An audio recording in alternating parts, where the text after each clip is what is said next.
Welcome, and thank you for joining us. There is a topic that sits at the very heart of scientific progress: novel discoveries and novel meaning-making, and the paradox that defines them. They are risky and challenging, yet they carry extraordinary transformative potential. Novel discoveries rarely emerge from safe or predictable pathways. They often begin as fragile ideas, unpolished, uncertain, and easy to dismiss.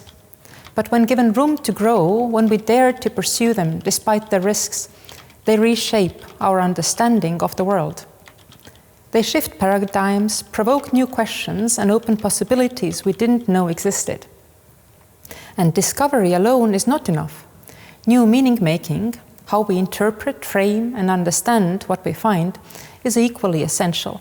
It can take the form of a new reading of a concept, a fresh argument that unsettles established doctrines, or an alternative framing that exposes assumptions we have long taken for granted.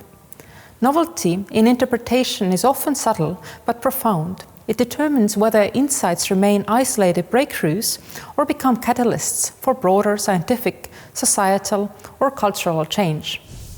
Yet pursuing the new, whether in knowledge, methods, interpretation, or practice, comes with real challenges.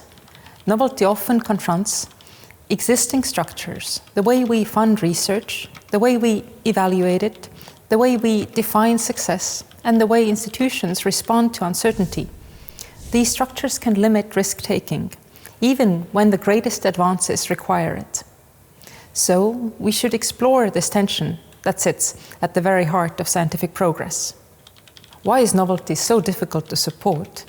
What makes it worth the risk? And how can we create conditions where discovery and meaning-making can truly flourish?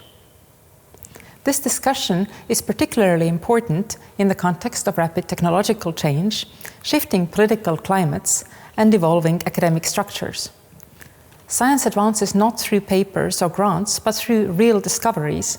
And although knowledge creation does entail risk and failure, we might need it now more than ever, not just because it can reshape scientific paradigms, but also because it can transform the structures of research and society. To lead the way towards a discussion, I start exploring these topics among an exceptional group of scholars that represents both young and senior academies, scientific disciplines across humanities, social sciences, medical sciences, and natural and technical sciences, and many countries across cultural contexts. Our aim is to think openly and critically about the nature and value of novelty in scientific research, how novel discoveries and meaning-making happen, how we recognize them, and how we nurture them, and how we enable their transformative potential in the current context. Drawing on philosophy of science and social epistemology, we invite you to consider how to support novelty in science, not only in funding and evaluation, but also in defining success and excellence, valuing diverse outputs, and justifying varied opportunities to pursue risky ideas. I'm honored to introduce Professor Tarmo Soomere from Estonia. He's a member and former president of the Estonian Academy of Sciences, a member of Academia Europaea, and currently chair of the European members to the International Science Council.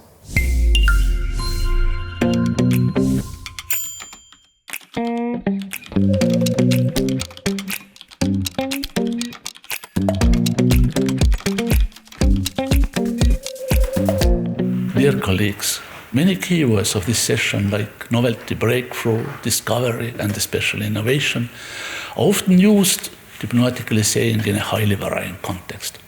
It has become even customary to tune their meaning to fit the purpose of the speaker and to support his or her view on things. Still, these words definitely are not simply buzzwords or kind of lingo. They do have clear meaning. In particular, the fundamentals of innovation can be traced back to Peter Drucker. It is an application of fundamentally new knowledge to solve new problems. Innovation is much more than simply a way of getting process smoother or production more effective. In this context, not only novelty, but essentially a breakthrough in science is a mandatory precondition of innovation. more generally, of any major transformation of society. There is clear similarity with unicorns, which are teams who drive brilliant business ideas worth of $1 billion. Such businesses do not emerge out of blue sky. They usually materialize breakthroughs in science and associated technology. A simple saying highlights this connection. Unicorns are essentially a spillover effect of excellent science. Novelty is part of the definition of science. That essentially means retrieving new and significant information. What is not new is not science, and generally cannot fuel a breakthrough or innovation. The most complicated item among these words is breakthrough. Everybody likes it. Many claim to have reached it, but a few have really done it. Not all science belongs to this category, but some does. Measuring of science is already a headache. Identification of breakthroughs is much more complicated. Paraphrasing words of George Box about models, all metrics and rankings are wrong, but some are useful. The core problem is that some aspects are simply not comparable or even measurable. This is a generic problem in social sciences in general and in science about science in particular. Remember the words of George Vaillant. Perhaps the greatest problem faced by the academic social sciences is that what is measurable is often irrelevant, and what is truly relevant often cannot be measured. The degree of usefulness of metrics strongly depends on not only how professionally different kinds of metrics and rankings are designed and evaluated. This degree even more strongly depends on the context. Many commonly used rankings and metrics are focused on measurable achievements in the classic, mostly English language, science landscape. They almost ignore science produced in other languages, be it Spanish, Chinese, or Russian today, and even larger variety of language in the past, and often together with breakthroughs described in these languages. This feature essentially is a bug. It distorts and normally diminishes both standing and perception of science performed in many places. It is one of intrinsic components of a gradient between so-called global north and global south. But if we look closer, a similar or even more contrast gradient exists in the east-west direction, clearly in the Asian continent, and somewhat sheltered but perhaps even stronger in Europe. This is why young academies, together with Berlin-Brandenburg Academy of Sciences in Germany, have initiated so-called Reclaiming Europe initiative to make European society and science connected and great. We, I mean here so-called Western science, have overlooked this aspect for decades. The presence of such gradients has enormous cost for the entire mankind, possibly even larger cost than keeping science for males only for centuries. This is one of the items in the category what we do not know that we don't know. It is highly likely that we have lost hundreds of discoveries and millions of items of progress simply by not fully involving the potential of brains in so-called less developed countries. The funding models of science for these countries are essentially a continuation of good old colonial attitude, focusing on short-term gain by providing minimum support and offering the best brains an option to move to some Western research centers. This process is fundamentally counterproductive because of many aspects. Part of them are deeply hidden. Some of these deeply hidden aspects have been highlighted in recent years. Intriguingly, the key input comes from metrics. For several decades, the total research output measured, for example, in peer-reviewed publications has doubled every 9 years. This is a much slower pace than the Moore's law for capacity of processors, but still amazingly rapid. However, at the same time, the proportion of scientific breakthroughs in this avalanche of results has greatly decreased. roughly about 10 times, and in all disciplines. It is of course debatable how to identify a breakthrough or a genuine discovery. There are still some more or less reliable indicators of such publications in terms of time evolution of citation metrics. Two categories can be singled out. First, publications that create a new big picture from pieces of a puzzle so that there is no need to refer to any previous study. And second, publications that correct earlier shortages and offer a radically different solution. And this analysis reveals a highly interesting feature. The number of such publications, breakthroughs or genuine discoveries per year, has remained more or less constant. This conjecture is not only highly inconvenient or even alarming. It may have steep political and financial consequences. The taxpayer asks, why I should pay for massively widening science when real benefit is produced by a few? This is a completely valid question, and we scientists must provide a convincing answer. Some attempts to answer this question have already failed. Fortunately, the taxpayer is not yet informed about these failures, but the scientific community has been told about that. First, remote work and virtual compilation seem to provide a great, effective, and especially cost-effective solution for reaching discoveries in tight cooperation. This has been already proved as a dead end or even blunder. This kind of cooperation, virtual cooperation over Zoom or Teams, is a perfect way to complete projects, but ideas are created from face-to-face interaction. A hurting conjecture is that exclusively relying on remote connections has clear negative impact on reaching breakthroughs. Second, we are used to think that big teams are more effective to reach new horizons. This is wrong, not in each single case, but statistically. Small and flexible teams have better chances to reach discoveries.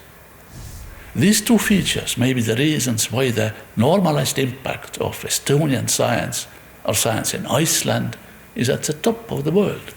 It might well be that fragmented research landscape and mostly small teams are the key. There are more uncomfortable conjectures. Third, we have used to believe that very strong academic leaders create entire generations of excellent young scientists. Shortly, if you want to get Nobel Prize, start your career in the lab of a Nobel Prize winner. A dedicated analysis has shown that this is also wrong. The probability of surviving of young researcher on the academic landscape is clearly smaller for those who have started their career in a large team or who have had extremely productive mentors. These examples of counterintuitive but carefully validated features, not bugs, of that academic landscape are not only interesting things to know. They may lead to major modifications of science policy landscape. They may lead to extensive political pressure and controversial financial decisions that endanger our common future. Some of the related ramifications are evident in the recent science policy decisions of the United States and some other countries. We are therefore facing the times where many intuitively feasible ways forward that have served as excellent solutions in the past are becoming problematic and have either to be reconsidered or reshaped. On the one hand, the classic arguments about science as public good and foundation of better future do not necessarily work anymore. On the other hand, the words of Shimon Peres are still valid. Without science, we can't remove poverty and cannot reach peace. There is clearly no alternative to science in terms of making our future worth of living in it. But we have to reconsider how it works, how it is being funded, how it is being evaluated, how it is being communicated to society and stakeholders. And most importantly, how it should be shaped to reach solutions and breakthroughs, and not only mountains of publications. It is up to us whether we simply observe how the road to discoveries is changing, or we are committed to change the road to discoveries. Thank you.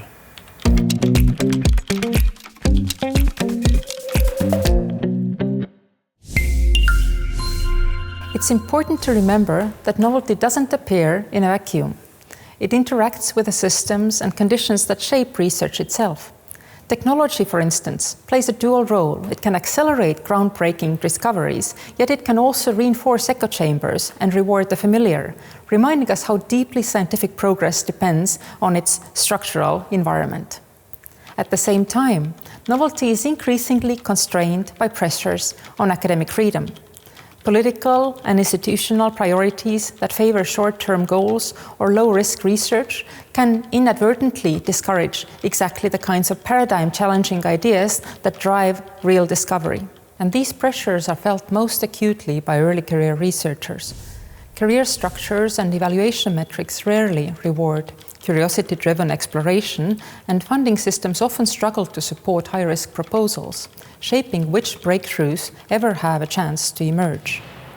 With these broader dynamics in mind, let us turn to our next speaker. I'm delighted to introduce Saana Jukola, a philosopher working in the field of philosophy of science and social epistemology at the University of Twente in the Netherlands, and also representing here the Young Academy of Finland.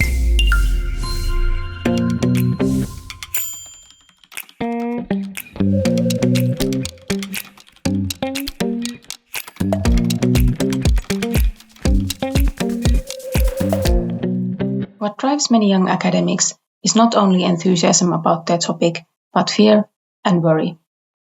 They work in a system that claims to be meritocratic, but doesn't have enough secure positions for all the hard-working, talented, high-achieving researchers and educators. What does this imply for novelty in research? I claim that in the current system, which is characterized by fierce competition, there's a certain tension between what has traditionally taken to be meritorious and the conditions for producing truly novel research. Social epistemologists such as Helen have long argued that diversity of points of view is a necessary condition for breakthroughs in science. Without critical debate, which rests on the availability of different positions, uncovering biases in existing views can't be done. Novelty thus requires space and time for taking part in debates and developing alternative positions. However, certain practices that have been used for assessing excellence seem to hinder critical debate. For example, publishing in top journals has often been taken to be necessary for building a truly meritorious CV. It has been argued that this guides researchers to conduct work that is in line with the views held by the editors and reviewers of those top journals. Using resources to build projects that truly take alternative positions then might not be smart, especially if one wants to have a CV that is competitive in the current system. We thus have to ask, how can we address such systemic factors that potentially limit novelty in research? For example, how should research evaluation take into consideration the competitive nature of the current system and the limits that poses, especially on young researchers?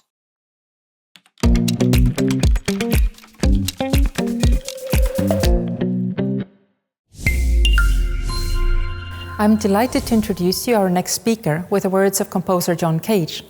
He said, "I can't understand why people are frightened of new ideas. I'm frightened of the old ones." This fearlessness in the face of the unknown is at the heart of the next talk. Very few places in the world treat free improvisation not as an eccentric side practice, but as a discipline worthy of deep study. The Estonian Academy of Music and Theatre is one of them, and for the past decade, Jaak has been at the center of this remarkable work.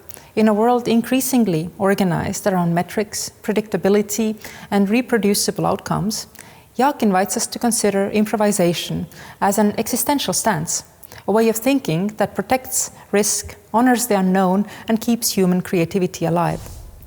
His remarks point towards an institutional agenda that recognizes improvisation not as an artistic niche, but as a vital epistemic resource, one capable of reshaping how we teach, research, and imagine knowledge itself. I'm pleased to welcome Jaak from Estonia, researcher and lecturer in improvisation at the Estonian Academy of Music and Theatre, and a member of the Estonian Young Academy of Sciences.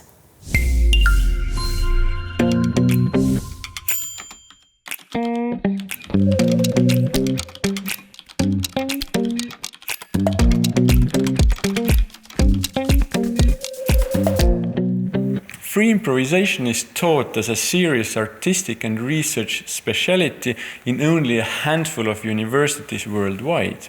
One of these is the Estonian Academy of Music and Theatre, where I have been teaching it for 10 years, and where doctoral level improvisation education is unique.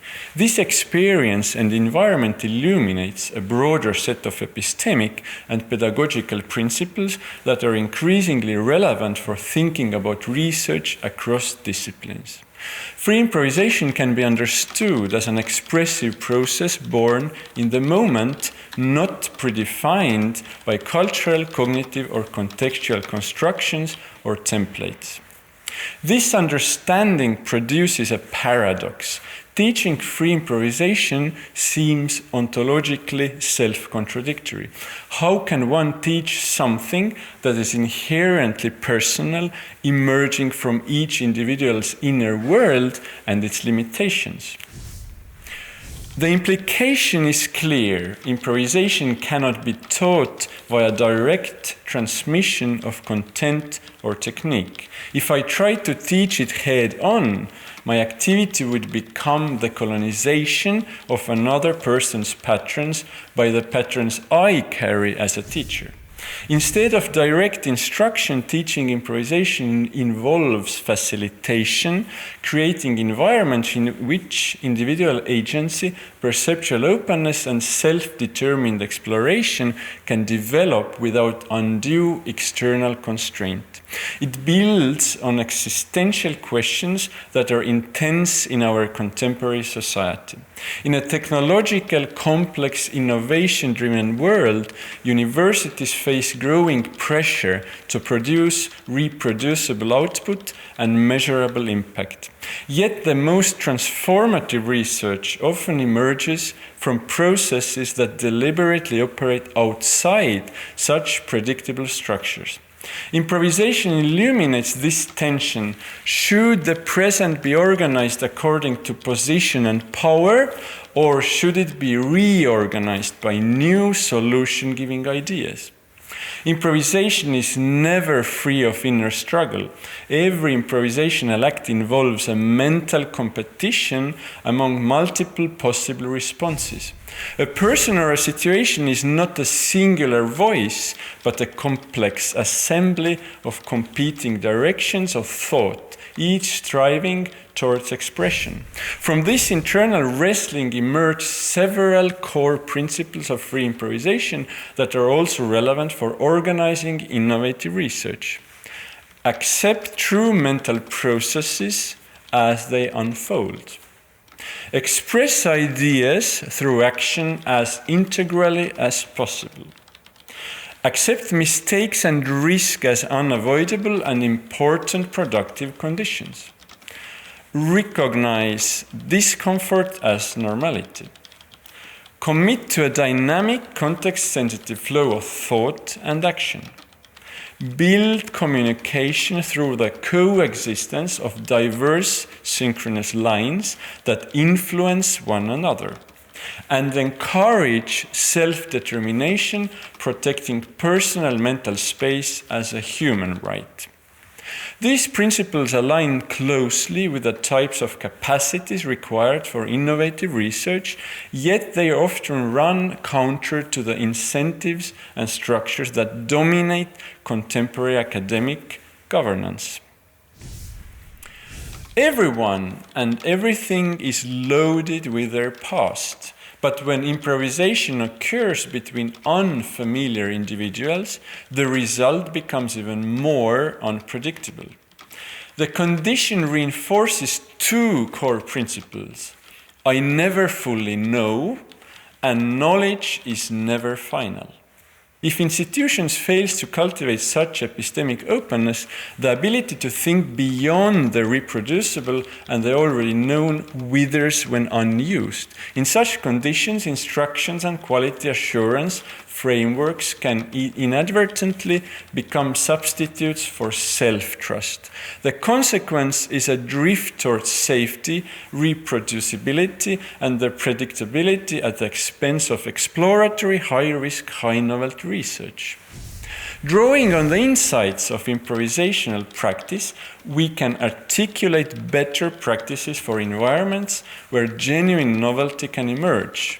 Let us consider the models we can adapt from the field of improvisation to sustain cultures of novelty and foster the flourishing of their practitioners. How do we keep our institutions and ourselves from replacing risky living thought with the comforts of safe, reproducible procedure?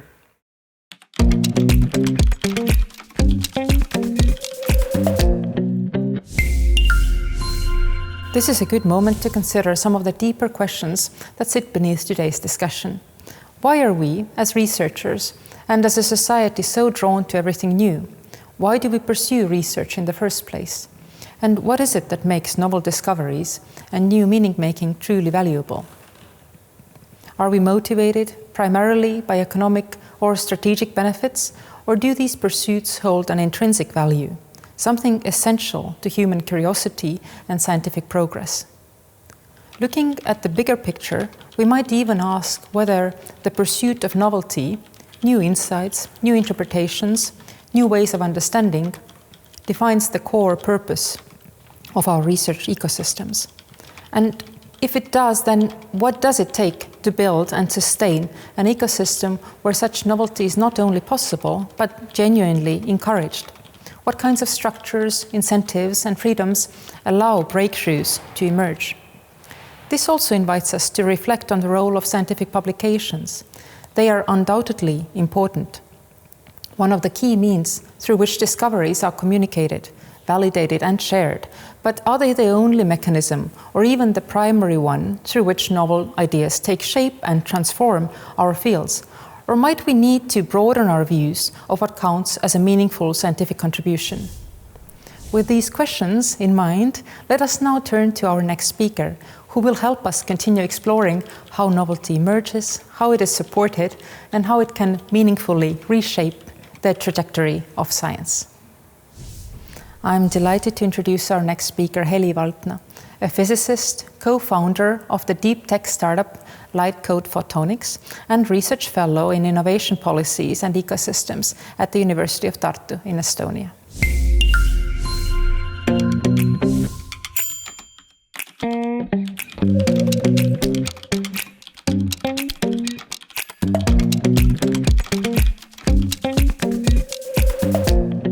Technological novelty is one of the most important components of innovation. It is the object of desire, capable of helping one win a war, gain power, or simply live a good life. Over time, the innovation process has become increasingly complex. Today, humankind is learning to master open innovation. At its best, it combines contributions from multiple organizations, each playing a vital role in the process. Innovation extends beyond the technical subject matter. It calls for new approaches to organization, culture, funding, marketing, and manufacturing. Those two are innovations. When everything aligns, the results can be transformative. When it does not, the process can lead to a dead end, yielding no economic return or losses, which is far more common than success. Such a collaborative environment has properties of a complex system. Performance does not only depend on the resources and scientific subject matter excellence. To perform efficiently under uncertainty, it also requires trust, openness, and willingness to learn from each contributor. Moreover, the rewards are shared before contributors know exactly what success looks like, if and when it will be harvested. As a result, rewards are often distributed unevenly, sometimes with extreme unfairness. This very nature of innovation invites the less visible forces of human nature to the table. Innovation is often held back not by lack of knowledge, skill, or motivation, but by strong emotions inside us: fear, greed, and envy. Those tend to surface under pressure or in the wake of success. To harness innovation fully, we must first mature, both as individuals and as societies. While we build novel technologies, technologies teach us how to be human by mirroring back who we are as individuals, societies, and economies.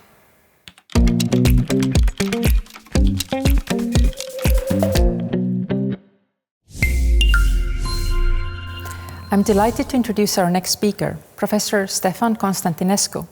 He's the president of Europaea within the European Commission's Scientific Advice Mechanism and a member of both the Royal Belgian Academy of Medicine and the Romanian Academy of Medical Sciences.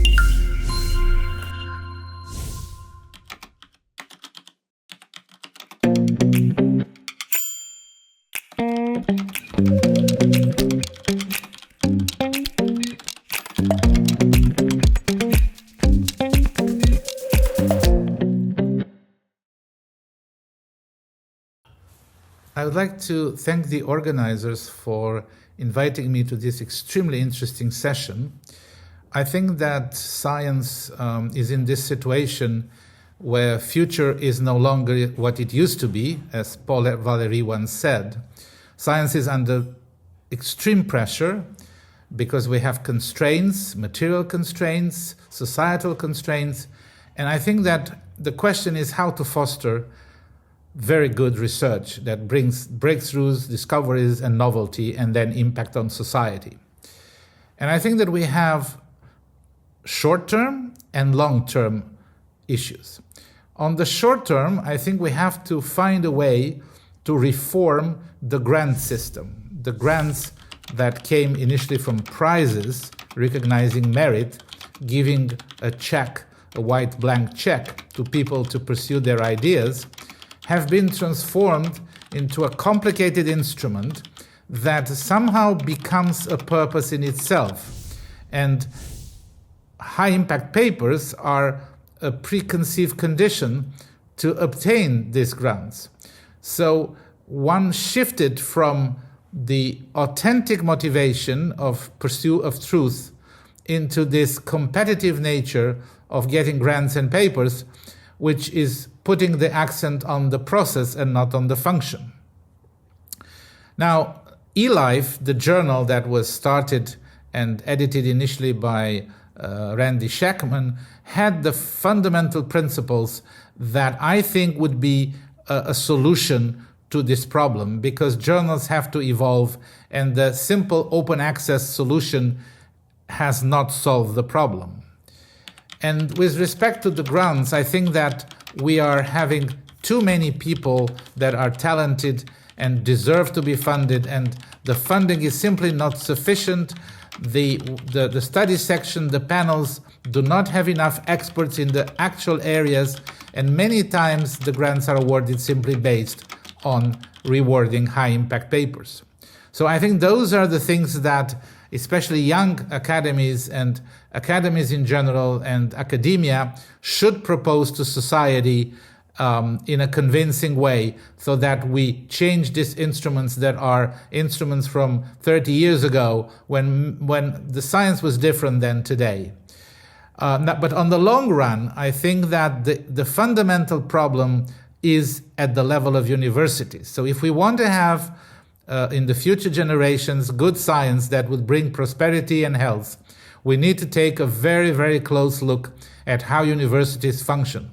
Because scientists are generally recruited from the universities, and that's where most of the discoveries occur. Of course, also in research institutes linked to universities. So I'm going to take three examples. In Western Europe, universities are confronted with a huge number of students. because politicians have made it that everybody wants to go to the university. And then, just by inertia, a lot of people enter masters and PhD. This leads to the fact that professors sometimes have to do only teaching. And this separation between teaching and research is very dangerous.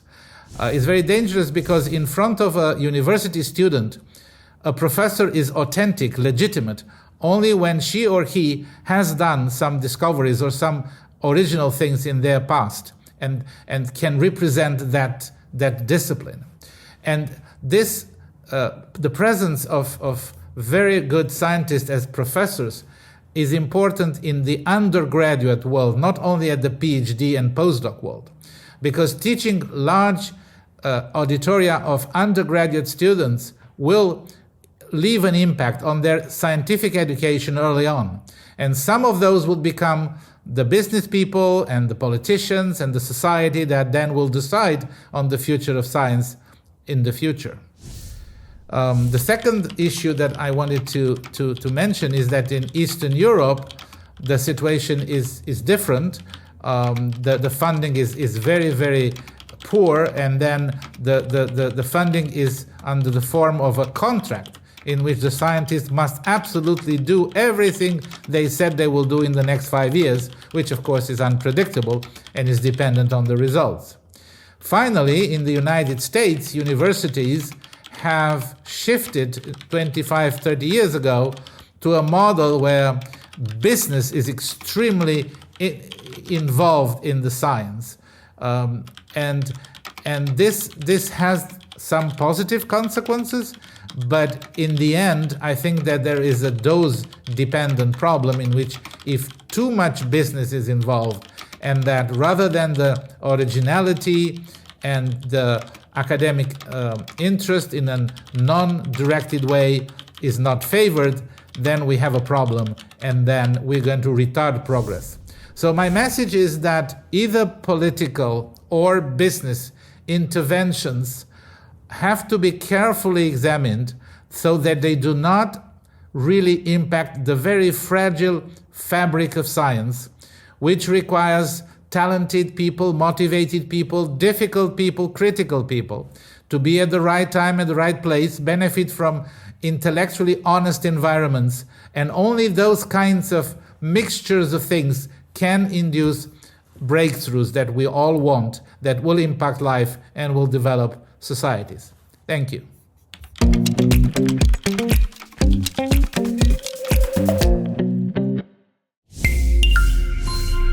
It's my pleasure to introduce Professor Adel Daoud from Sweden, Senior Associate Professor in Analytical Sociology at Linköping University, Affiliated Associate Professor in Data Science and AI for the Social Sciences at Chalmers University, and a member of the Young Academy of Sweden.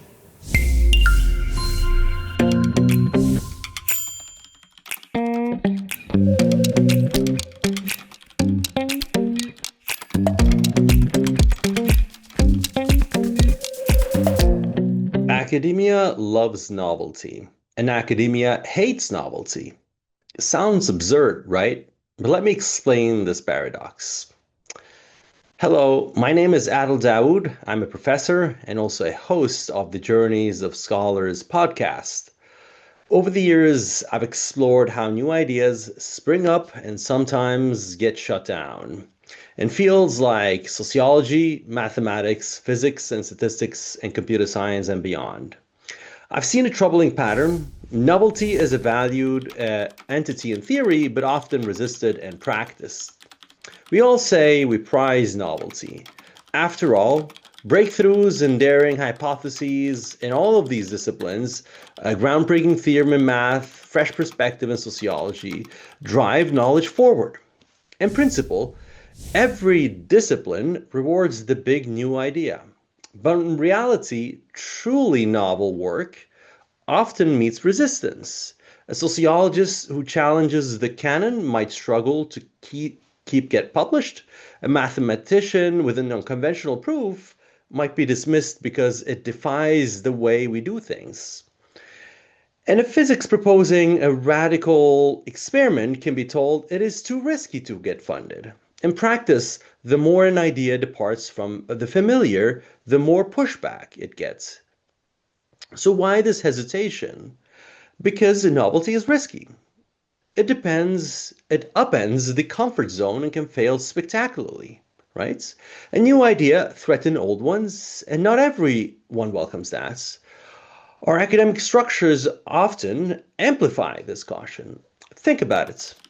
A young researcher knows that playing it safe wins grants, jobs, and promotion, while a highly risky idea, no matter how world-changing it could be, might not survive peer review. Funding agencies and journals often claim they want groundbreaking work, as long as it's not too groundbreaking. The result is that we end up constraining the very novelty we claim to celebrate. So how do we break out of this paradox? This conference is, as we know, is all about novelty in science, which raises the critical question, what would it take to build an academic culture that truly encourages high risks, curiosity-driven research? How might we redesign our funding or evaluations or in the entire system to ensure the next bold idea gets its chance to thrive instead of being stifled? Well, that is a good question. I'll leave you with this critical insight or question. If we truly value novelty, how will we redesign academia to reward it instead of really now, as we're doing, stifling it?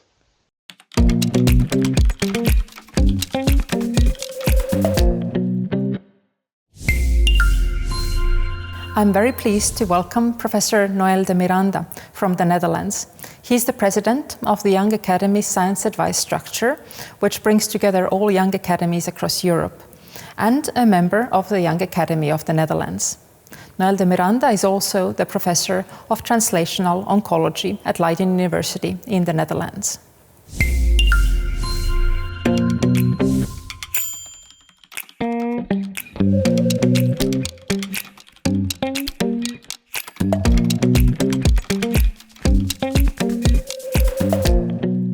Over the past years, it has increasingly become the norm that researchers must demonstrate how their work will lead to short or mid-term societal and economic benefits. Funding agencies now often expect valorization plans, and many programs prioritize partnerships between academia and industry designed to turn knowledge into products as quickly as possible. I work in cancer immunotherapy, a field that has produced life-changing cancer treatments and grown into a multi-billion-dollar industry. But this success results from a chain of discoveries that were not intended to treat cancer in the first place. It all started with the discovery of antibodies in the late 19th century, and more than 50 years passed before anyone learned how to produce them in a laboratory. And even then, no one imagined they would become essential medical tools. Another essential piece came from basic research into how specific immune cells are regulated. Again, work done without a cancer therapy application in mind. Independently, these discoveries earned multiple Nobel Prizes, and together they made modern cancer immunotherapy possible. The key lesson from this story is that completely independent lines of curiosity-driven research eventually converge to create something with enormous societal and economic impact. Now, I do believe it is part of our academic responsibility to reflect on potential societal or economic benefits of our research, and that reflection is healthy. And political accountability regarding the use of public funds is also legitimate and desirable. Furthermore, some fields generally do require coordinated, goal-driven efforts. For instance, if we think about climate technologies or pandemic preparedness. But I think there is a delicate balance between considering valorization and reshaping an entire scientific and academic landscape around it. And I think we are getting close to crossing that line, or have already crossed it in some countries. When we tie research too tightly to political priorities, or to expectations for quick returns, we risk limiting our ability to generate the next generation of breakthroughs. Major discoveries often do not emerge from projects designed to deliver predictable, incremental outcomes. Another issue is the political discourse around science.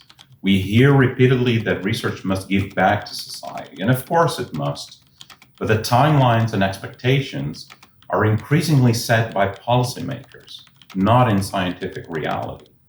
And this can give the public a distorted sense of how science actually works. If fast, concrete results become the expected norm, academic freedom starts to look like luxury, while slow, uncertain discovery begins to look like inefficiency rather than what it really is, the foundation of innovation.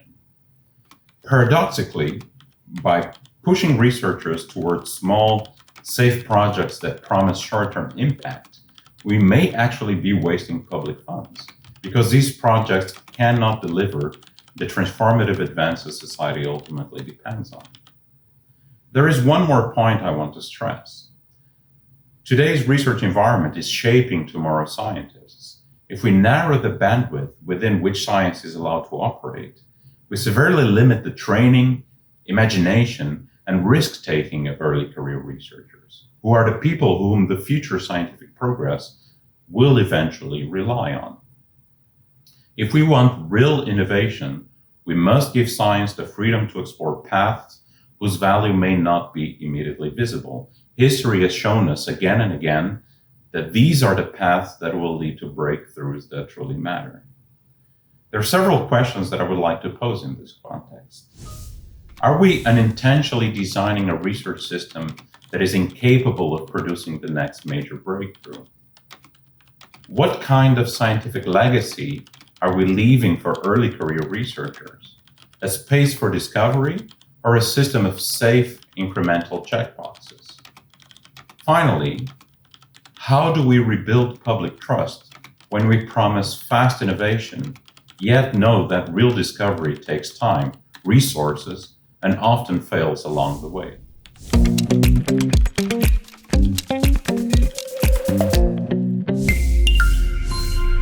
It's my pleasure to give the floor to Sebastian Porsdam-Mann, a philosopher who has done truly impactful work in the field of philosophy of science. He serves at the Center of Advanced Studies in Bioscience Innovation Law at the University of Copenhagen in Denmark, and also holds a visiting professorship at the National University of Singapore.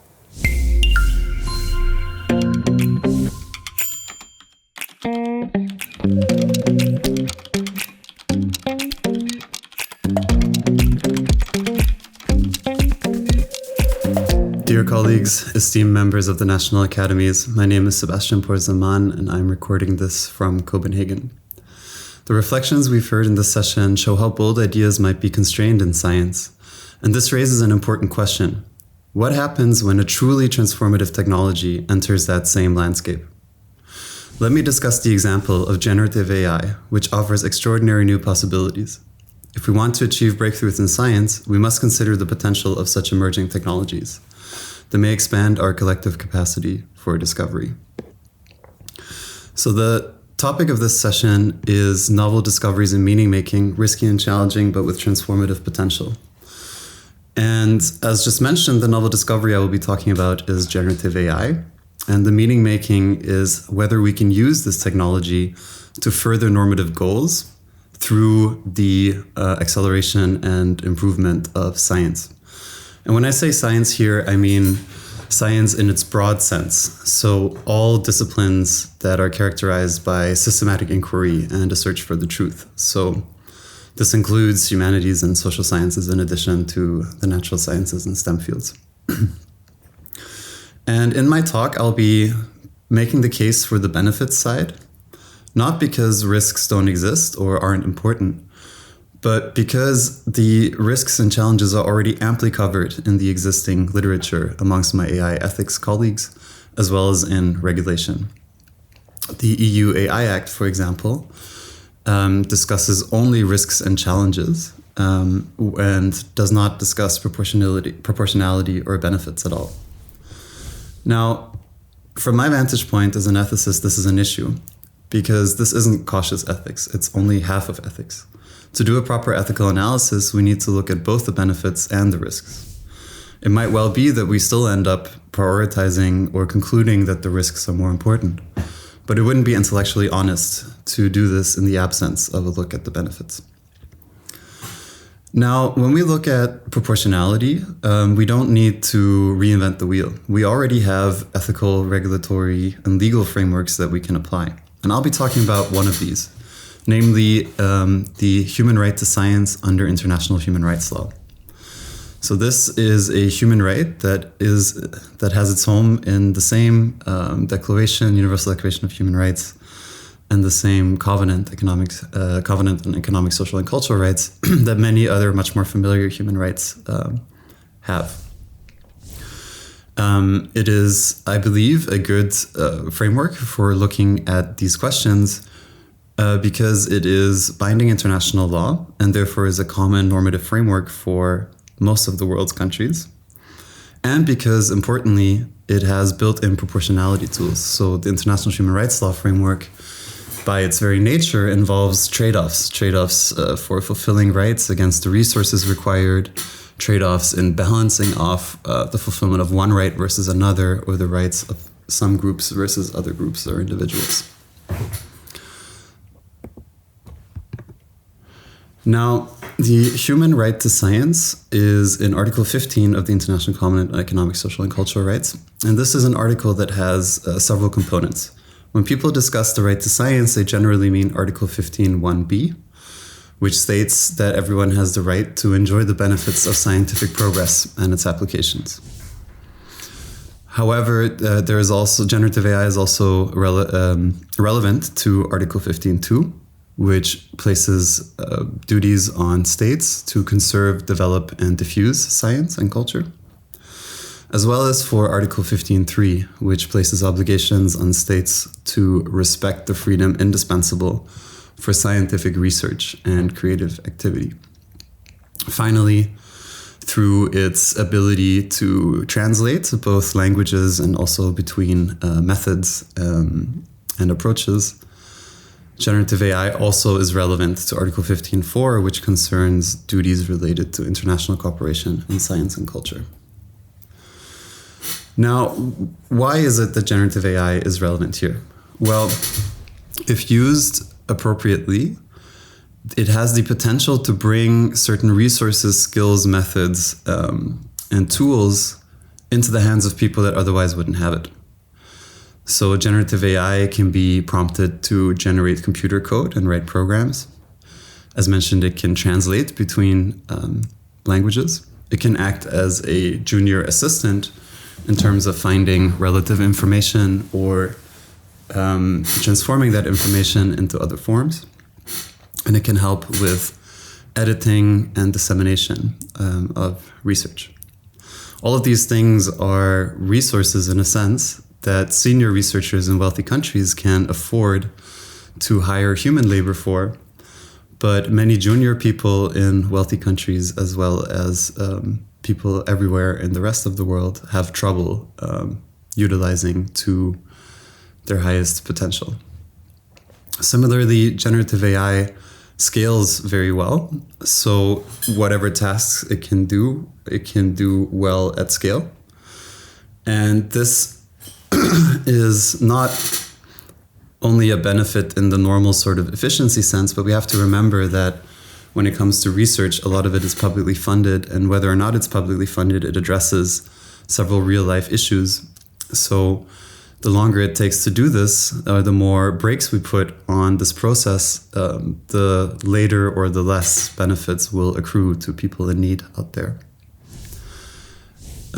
This might also be a bit counterintuitive, but generative AI can also be used to help preserve scholarly traditions, diverse voices, and institutional knowledge. And it can do this because if you give it sufficient information or data about a specific tradition, it will be able to simulate that and produce interactions that are on the basis of these materials.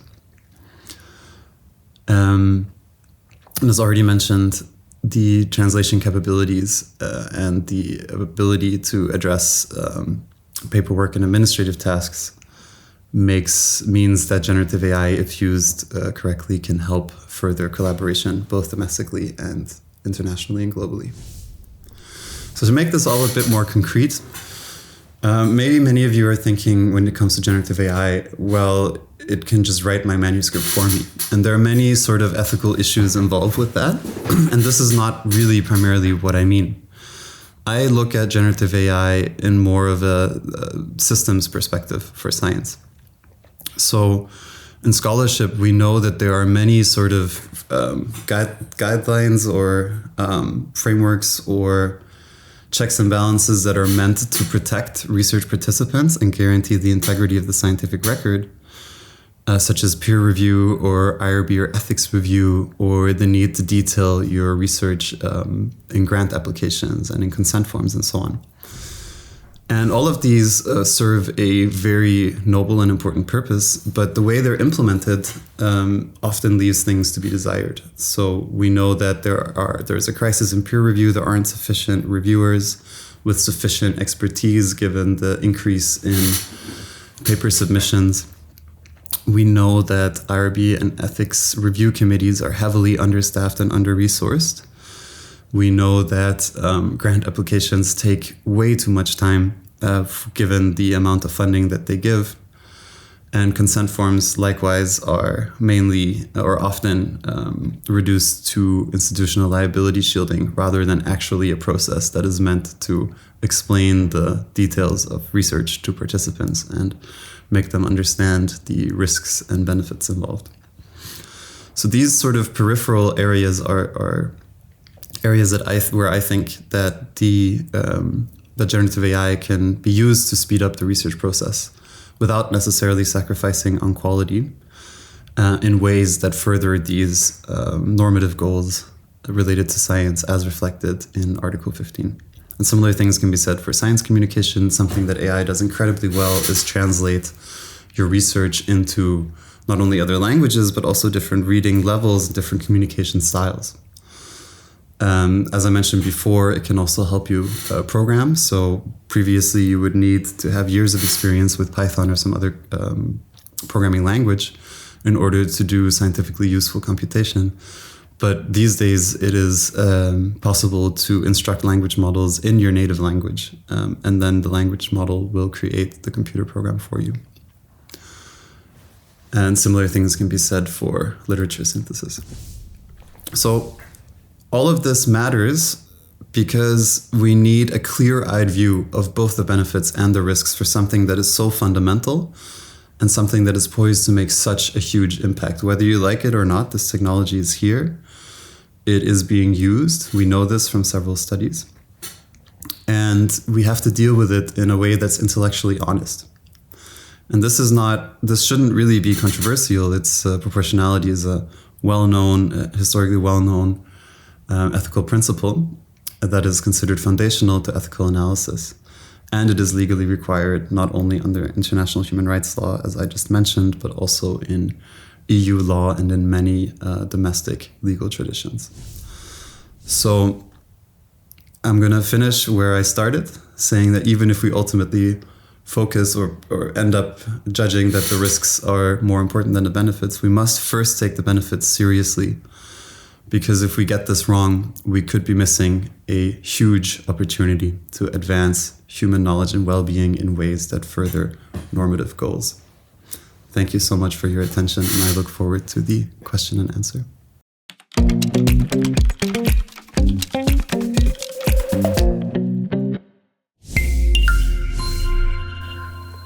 A clear message emerges.